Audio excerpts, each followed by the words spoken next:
Hello সবাইকে, আমি রূপম। এখন আমরা রয়েছি বেনারস। বারাণসী ভ্রমণের দিনটিতে এটি আমাদের লাস্ট স্পট, যেটাতে আমরা এখন যাচ্ছি ওয়াট থাই সারনাথ টেম্পল।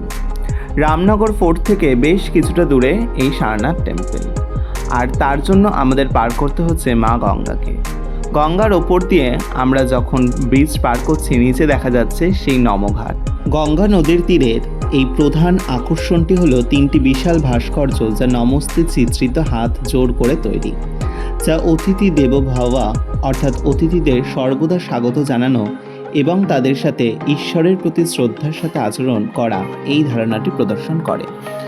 পৌঁছে গেলাম আমরা সারনাথ টেম্পলে। এখানে বৌদ্ধ ধর্মের প্রতিষ্ঠাতা গৌতম বুদ্ধ তার প্রথম ধর্মোপদেশ দিয়েছিলেন, তাই এই স্থানটি বৌদ্ধ ধর্মের জন্য অত্যন্ত গুরুত্বপূর্ণ।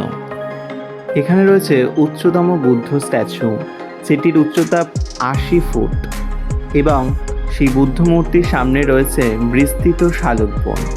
কি অপূর্ব সুন্দর এই শালুকের পুকুরটি দেখুন, আর বিভিন্ন রকমের বিভিন্ন রঙের শালুক ফুটে রয়েছে। কি দারুণ দেখতে লাগছে, তাই না? সারনাথ সারা বছর পর্যটকদের জন্য খোলা থাকে। বিশেষ করে বুদ্ধ পূর্ণিমার সময় প্রচুর বৌদ্ধ তীর্থযাত্রী এখানে আসেন।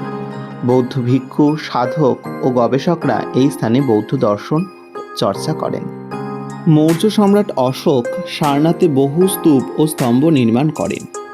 অশোক স্তম্ভ, যেটির মাথায় 4টি সিংহ আছে, এখানকার একটি বিখ্যাত নিদর্শন, এবং 1950 সাল থেকে এটি ভারতের জাতীয় চিহ্ন হিসেবে ব্যবহৃত হয়।